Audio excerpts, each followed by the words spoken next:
할렐루야. 네, 한 주간 평안하셨습니까? 다들 건강하시고 또 얼굴에 활기찬 모습을 보니까 마음이 놓이고 다행스럽게 생각합니다. 또 여러분의 옷을 보니까 여러분은 잘 모르시겠지만 이 앞에서 이렇게 보면 옷이 바뀌면서 계절도 바뀌었구나 이런 것을 알게 돼요. 저는 아직까지 하복을 입고 있는데 저도 이제 다음 주가 지나면 동복으로 옷을 바꾸고 또 추우면 가운도 입고 이렇게 준비를 해야 될 것 같습니다. 우리 함께 인사합니다. 옆에 계신 분들 또 앞뒤로 함께 인사하실 때 오늘도 하나님 뜻대로 살아갑시다. 인사해 보겠습니다. 시작. 오늘도 하나님 뜻대로 감사하며 살아갑시다. 예. 제가 전도사 때의 이야기를 잠시 합니다. 그때 강남에서 한참 교회 건축을 한참 진행하고 있었어요. 교회를 완전히 다시 짓는 건 아니었고 일종의 리모델링 같이 절반을 새로 건축하는 과정에 있었는데 수십억에 달하는 건축 예산으로 말미암아 목사님은 물론이고 또 장로님들과 성도님들의 걱정이 이만저만이 아니었습니다. 매월 나가는 은행 이자만 1,000만 원, 몇천만 원이죠. 그러니 교회를 건축하기도 전에 모두가 거기에 벌써 지치고 위압감을 느끼는 거예요. 부담스럽죠. 이때 교회에서는 감사 인사 캠페인을 벌였습니다. 교회 안에서 성도가 성도를 만날 때마다 악수하면서 인사하는 거예요. 이제 그때 나누었던 인사말이 감사합니다. 덕분입니다. 모든 것이 하나님의 은혜입니다. 이렇게 만나서 악수하고 인사하는 캠페인을 벌였습니다. 이만큼 이루어진 것도 하나님께 감사합니다. 또 이만큼 된 것도 당신 여러분의 덕분입니다. 또 이 모든 것이 하나님의 은혜입니다. 라는 어떤 그런 의미에서 그렇게 인사하였던 것이죠. 이러한 감사 인사 캠페인 덕분일까? 물론 그러겠죠. 성도님들이 한 마음으로 한 뜻으로 뭉치니까 교회 건축도 원래의 일정대로 잘 마무리되었고 또 새 건물에 입주했던 그 감동, 그 감격이 지금도 기억에 납니다. 그때는 전도사였기 때문에 그게 얼마나 큰 의미가 있는지 모르지만 제가 이제 목사가 돼서 저희가 지난주에 사실 작은 일이잖아요. 교육관 지붕 새로 올린다는 게 뭐 얼마나 큰 일이겠어요. 그런데 저희 교회 입장에서는 오랜만에 큰일 하나 했죠. 여러분 어떠세요? 교회가 예쁘죠? 예. 제가 그걸 보면서 우리 본당 지붕도 그렇게 올리면 좋겠다. 이런 생각도 한번 해보았는데 왜 표정들이 그러세요? 예. 끝난 지 얼마 되지도 않았는데 무슨 말씀이세요? 이런 표정을 지으면 예, 제가 그런 생각을 한번 해봤어요. 하겠다는 건 아니고 이쁘더라고요. 요즘 기술이 좋아가지고 뭐 뚝딱뚝딱 해가지고 금방 지니까 야, 참 감사하다. 이런 마음이 저절로 들었습니다. 감사는 이렇게 또 다른 감사, 새로운 감사를 찾고 새로운 감사를 불러오는 것 같아요. 그렇죠? 세상에서 이루어지는 감사는 여러분 어떻습니까? 대부분의 감사가 세상에서는 소유에 감사합니다. 소유. 내가 무엇을 얻고 또 무엇을 이루었기 때문에 소유하였기 때문에 거기에서 나오는 감사가 세상에서 나타나는 감사죠. 그런데 이런 감사는 형식적일 수 있어요. 그냥 인사치레로 감사합니다 이렇게 얘기할 수 있죠. 또 습관적일 수 있고 이러한 감사는 지속적이지 않습니다. 우리는 종종 뉴스를 통하여 감사가 얼마나 큰 힘을 발휘하는지를 발견하게 돼요. 그만큼 감사가 없는 세상에 살다 보니 작은 감사도 이슈화되고 기사거리가 된다는 거죠. 한 군인이 카페에서 커피를 마시는데 그 컵에 이런 문구가 쓰여져 있었습니다. 여러분 아시는 분도 계실 거예요. 나라를 지켜주셔서 감사합니다. 이런 문구가 쓰여졌어요. 알고 보니까 그 카페에서 아르바이트하는 여자 직원이 처음 보는 군인에게 그 감사의 글을 적어서 그 컵에 뚜껑으로 해가지고 전달을 했던 거예요. 이런 사연이 알려지면서 이제 큰 이슈가 되었습니다. 요즘에도 이런 사람이 있구나. 그래서 결국 보훈부 장관이 그녀를 찾아 나섰어요. 수소문해가지고 만났습니다. 그리고 조그만 이 태블릿 PC 선물을 준비해서 전달해 주려고 했더니 아니 그녀가 그 선물도 어려운 학생 줬으면 좋겠다라고 그것을 사양했다라는 거예요. 그리고 그녀가 말하기를 지금 취업을 준비 중인데 좋은 직장 얻어서 사회생활 잘 하겠습니다. 뭐 이제 그런 대화가 오고 갈 때 이 보훈부 장관이 그녀에게 취업을 위한 추천서를 이렇게 써줍니다. 그래서 그 추천서를 통해서 원하는 회사가 있더라고요. 그 회사에 취업할 수 있도록 도움을 주었다라는 뉴스가 이제 미담으로 퍼지게 되었습니다. 여러분 어떠세요? 이런 얘기 들으면 그 여자분 취업 잘 됐으면 좋겠다 이런 생각 들지요? 네. 그러니까 작은 것에 감사하니까 더 큰 감사가 계속 연이어 발생하게 되는 것이고 그 감사의 소식을 듣는 우리는 그녀가 누군지도 모르지만 마음이 편안해지고 행복해지는 거예요. 여러분에게 질문해 봅니다. 지난주 몇 번이나 감사합니다라는 말을 해 보셨습니까? 한번 생각해 보세요. 내가 지난주에 몇 번이나 감사합니다, 고맙습니다 라는 말을 했을까?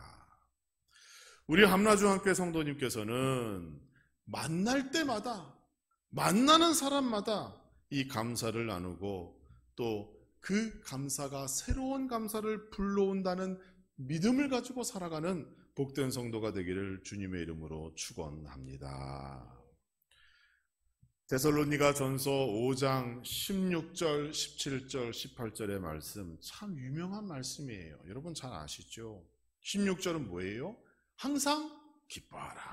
17절은 쉬지 말고 기도하라. 18절은요? 범사에 감사하라. 저희가 유년 시절에 이 노래도 있었고 이거는 뭐 외우지 않아도 귀에 쏙쏙 들어오는 말씀이에요. 이 세 가지 문구, 말씀 잘 기억하고 있습니다. 그런데 그 다음 이어지는 말씀에 대해서는 우리가 잘 모를 때가 많아요. 그 이어지는 말씀을 보면 이것이 그리스도 예수 안에서 너희를 향하신 하나님의 뜻이니라 이렇게 말씀하고 있어요. 우리는 하나님 뜻대로 살아가기를 원합니다 라고 고백하면서 그 하나님의 뜻을 너무도 먼 곳에서 찾습니다. 하나님의 뜻이 높은 곳에 있고 멀리 있고 위대한 것으로 생각해요.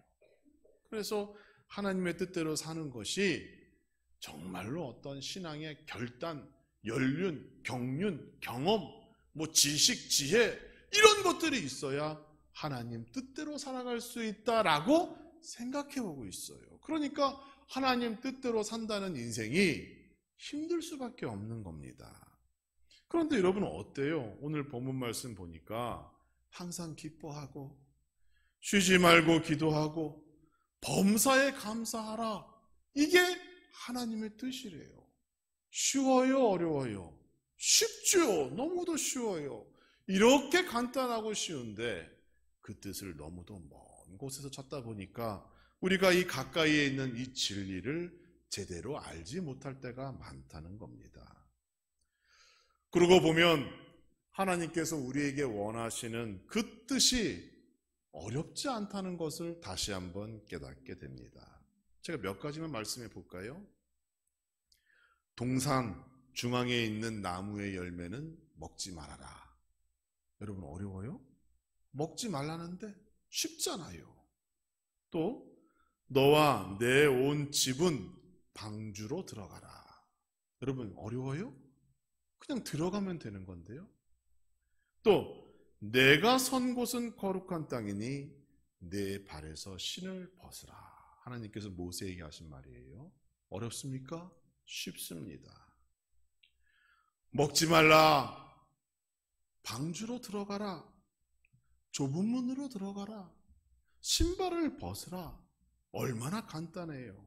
하나님의 말씀이, 하나님의 뜻이 결코 어렵지 않다는 것을 우리에게 성경은 말씀해 주고 있습니다.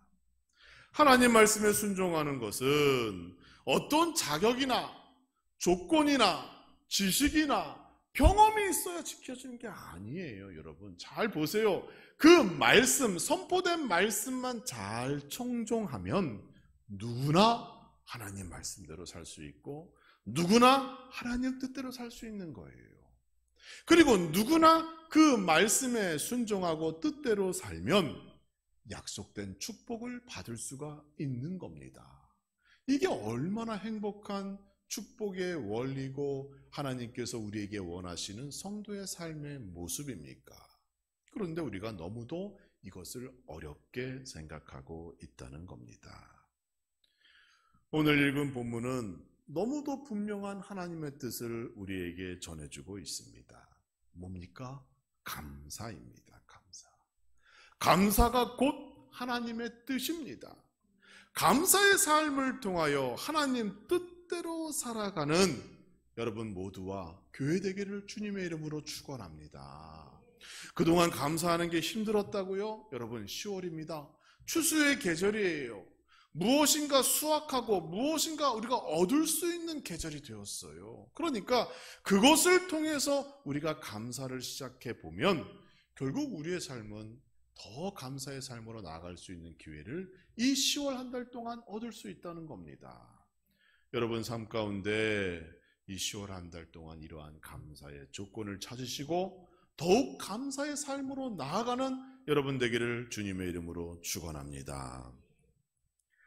그런데 정작 우리가 교회 밖으로 나아가 세상으로 나가면 거기에는 감사를 찾기가 힘든 그러한 환경 속에 우리가 놓인다는 거예요. 그래서 혹자는 세상은 감사가 없는 세상이다라고 말하기도 하잖아요. 아무리 작은 배려라고 해도 거기서 감사를 경험하면서 더 큰 배려와 은혜가 임할 수 있음에도 많은 사람들이 감사해야 할 때임에도 감사하지 못해요. 감사하다고 말을 안 합니다. 어쩌면 감사 없는 세상이 하나의 사회적 현상이 되었어요. 왠지 내가 감사하다 그러면은 내가 좀 얕보이고 말이지요. 내가 좀 이렇게 좀 뭔가 어디서 밀리는 듯한 손해보는 것 같은 그런 느낌의 세상에 우리가 살아가고 있다는 거잖아요. 사무엘 라이보비치라고 하는 유대인 변호사가 있습니다. 평생을 사형수를 무료로 변호해준 변호사예요. 사형수라고 하면 그 죄가 결코 가볍지 않을 겁니다. 그럼에도 불구하고 그는 사형수의 생명조차도 귀하게 여겨 그 생명을 보호하기 위하여, 다시 말하여 살리기 위하여 무료로 법정에서 변호하는 일을 했어요. 그 결과 무려 78명이라고 하는 사형수가 그의 변호를 통하여 감형이 되었어요. 그러니까 생명을 보존하게 된 것이죠. 그런데 그가 나중에 신문 기자에게 얘기할 때에 자기가 78명의 생명을 그렇게 구원하였음에도 그들에게 단 2 단어를 들을 수 없었다라고 말했습니다. 그 2 단어가 뭔지 아세요, 여러분? 땡큐예요. 땡큐. 감사합니다. 고맙습니다. 당신 덕분에 내가 사형을 면했습니다. 라고 하는 그러한 상황 속에서도 그들이 감사하지 않다라는 거예요. 이러한 상황 속에, 이러한 환경 속에, 이러한 세상에 우리가 살아가고 있습니다. 더구나 영적으로 성경은 이것을 어떻게 해석하는가 하면 말세의 징조라고 말씀하고 있어요. 디모데후서 3장 1절과 2절의 말씀을 보시면 너희는 이것을 알라. 말세에 고통하는 때가 이르러 사람들이 자기를 사랑하며 돈을 사랑하며 자랑하며 교만하며 비방하며 부모를 거역하며 그리고 감사하지 아니하며 거룩하지 아니하다. 이렇게 말하고 있어요. 말세의 증거예요. 자기를 사랑합니다. 돈을 사랑합니다. 심지어 부모를 거역하고 부모를 팔아요. 감사가 없는 것, 그게 말세의 징조라고 성경은 우리에게 말씀합니다. 이처럼 우리는 지금 감사하지 않는 시대에 우리가 살아가고 있습니다. 그래서 거기에 동조하여 감사하지 않는 것이 더 자연스럽고 당연한 것 같아 생각되기도 해요. 세상이 그러니까 내가 뭐 손해보는 것처럼 내가 먼저 굳이 감사합니다, 고맙습니다 이렇게 얘기할 필요가 있는가? 그냥 나도 닦고 말하지 않아야지. 그게 낫겠다. 그게 손해보지 않는 거지. 그게 당연한 거지고 그게 자연스러운 거지. 이렇게 생각할 수 있다는 거예요. 그런데 하나님의 뜻은 그렇지 않습니다. 우리 그리스도인은 주님 앞에 서는 그날까지 하나님 뜻대로 살아야 할 책임이 있는 겁니다.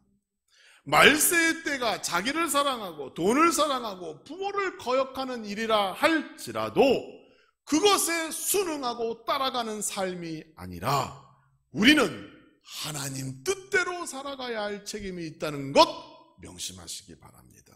그래서 우리는 감사해야 되는 거예요. 아니, 세상이 그 방향이 아닌 반대 방향으로 가기 때문에 우리는 더더욱 감사해야 되는 거예요. 여러분, 교회에서 감사가 없으면, 교회에서 희생과 봉사와 섬김이 없으면 어디에서 그것을 찾습니까? 그러면 정말로 세상은 희망이 없는 거예요. 그러니까 우리 교회가, 한국 교회가 세상의 빛이요 소금으로 희망이 되어야 하는 거예요. 그러기 위해서는 여러분 입술에서 항상 감사합니다, 고맙습니다 라는 고백이 나오며 그 감사의 이유를 진짜 기억할 수 있는 그러한 변화된 믿음과 신앙이 여러분 삶 가운데 필요한 것입니다. 우리는 더욱 감사해야 합니다. 더욱 감사의 조건을 찾아야 합니다. 무엇을 통하여 이 거룩한 하나님의 뜻을 따르는 성도가 될 수 있을까요? 오늘 세 가지만 말씀을 드려요. 첫째는 나에게 추수할 것이 있음을 감사하시기 바랍니다. 여러분, 농부가 추수하는 시간이 그리 길지 않아요. 정작 추수는 하루에 몇 시간이면 끝나더라고요. 제가 이제 밖에 나가서 그 콤바인이라고 하나요? 그 기계가 벼를 이렇게 추수하는 것을 보면 참 재밌고 신기해요. 그렇죠? 기계가 쑥 지나가면 벌써 다 돼가지고 옮겨 담잖아요. 그래서 보면 1시간도 안 걸려요. 금방 추수합니다. 그런데 여러분, 그 추수의 때를 맞이하기 위하여 그러면 추수하는 시간이 1시간밖에 안 걸리니까 나머지 시간 농부가 놀고 있나요? 그렇지 않죠. 그 추수를 위하여 1년 내내 기도하고 1년 내내 간구하고 1년 내내 수고하는 것이 농부의 모습이고 또한 마음입니다. 그러므로 추수라는 것은 단지 물질의 수입을 의미하는 것이 아니라 내가 그동안 그 날을 위하여 수고하고 기도하였던 그 기도에 대한 응답을 받는 날이라고 바꾸어 생각할 수가 있는 거예요. 만약 여러분께서 추수의 기쁨을 제대로 느끼지 못하고 계시다면 그것은 상대적으로 내가 지난 1년 동안 많은 기도를 하지 못했구나, 이렇게 생각하시면 돼요. 기도하면 기도할수록, 간구하면 간구할수록 하나님께서 주신 것 그 자체만으로 내가 무엇인가 얻고 무엇인가 수확할 수 있다라고 하는 것, 그것만으로도 감사한 거예요. 여러분, 기도하지 않았기 때문에 그러한 감사가 덜한 것이에요. 그러니까 기도하는 성도, 기도하는 교회는 항상 감사가 넘칠 수밖에 없는 겁니다. 작은 것 하나 얻는 것에 대해도 하나님 은혜를 기억하여 감사할 수 있다는 것이죠. 무엇인가 추수할 것이 있다는 것, 하나님께 그동안 드린 기도가 있고 그 기도에 대한 열매가 나타났다는 증거가 됩니다. 그동안 많이 기도하고 간구했다면 그 응답은 더 클 것이고 나눌 수 있는 기쁨도 더 풍성할 것입니다. 내가 추수할 것이 있다는 것, 하나님께로 응답받은 것이 있다는 것이고 그 응답이 아무리 크건 작건 여러분 감사할 수 있는 우리 모든 성도가 되기를 주님의 이름으로 축원합니다. 두 번째로 감사는 하나님께서 나에게 주신 은혜에 대한 진실된 고백입니다. 범사에 감사하라는 말씀은 모든 일, 범사가 모든 일을 의미하잖아요. 모든 일에 대한 감사를 하라는 거예요. 세상은 일의 결과에 따라 감사가 있고 없음이 정해지지만 성경은 그렇지 않습니다. 성경은 범사에 감사하라. 모든 일에 감사하라는 거예요. 그 일의 결과가 내 뜻대로 되지 않는다 할지라도 우리는 감사해야 할 책임과 의무가 있는 것입니다. 누구에게 감사합니까? 하나님께 감사합니다. 왜 감사해요?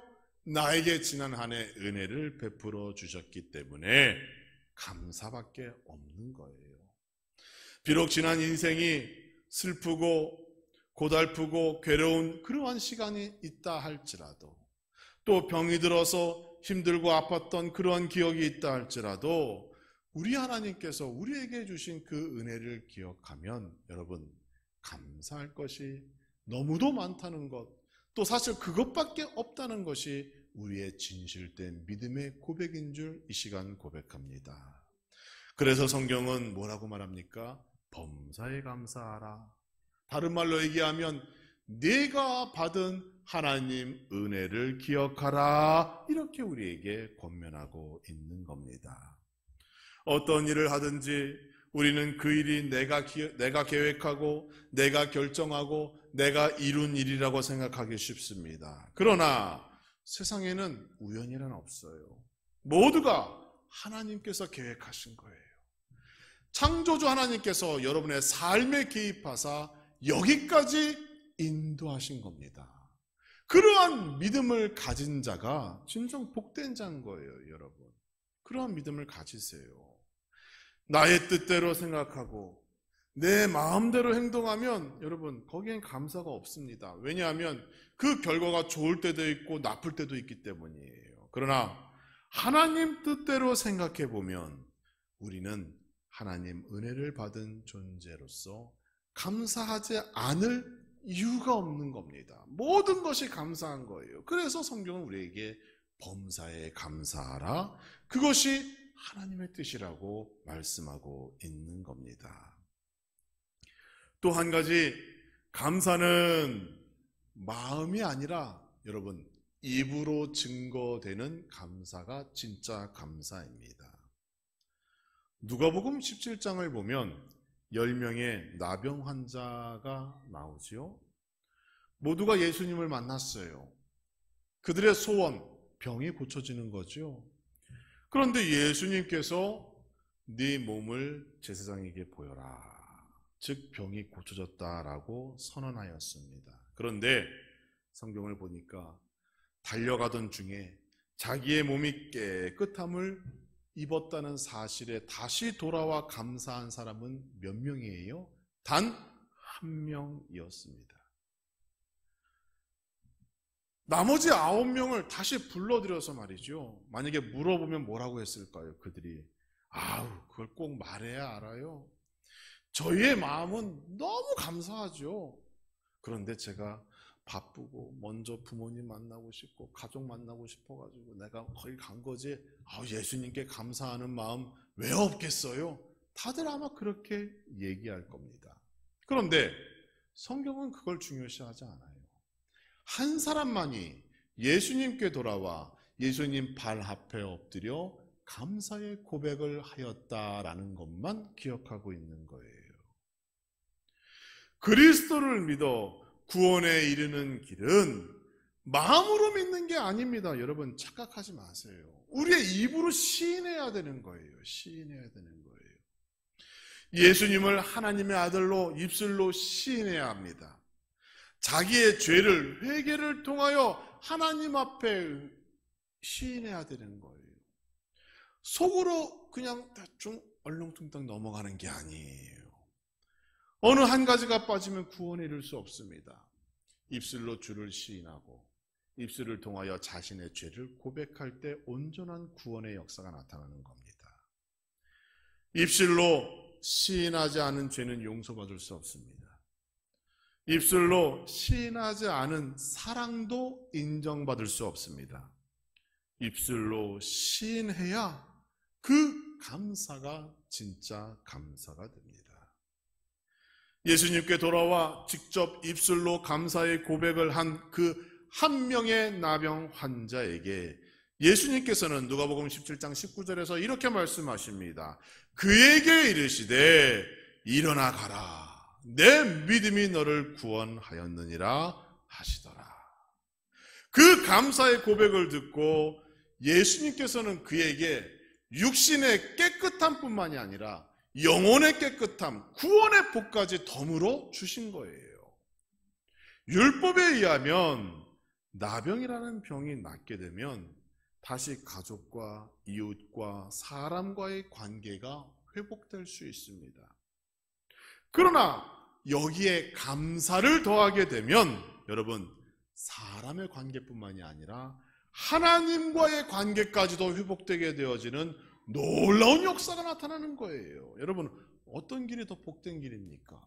단지 사람과의 관계가 회복되어지는 것에서 끝나는 인생과 하나님과의 관계까지 회복되어지는 인생, 어떤 게 더 복된 거예요? 당연히 하나님과의 관계까지 온전히 회복되어지는 그 사람의 인생이 복된 길입니다. 그리고 그 길의 해답은 감사에 있었던 것이죠. 사랑하는 성도 여러분, 범사에 감사하는 성도가 되기를 주님의 이름으로 축원합니다. 이 가을에 감사할 것이 있고 무엇인가 얻을 수 있는 것이 있다는 것에 대하여 감사하시기 바랍니다.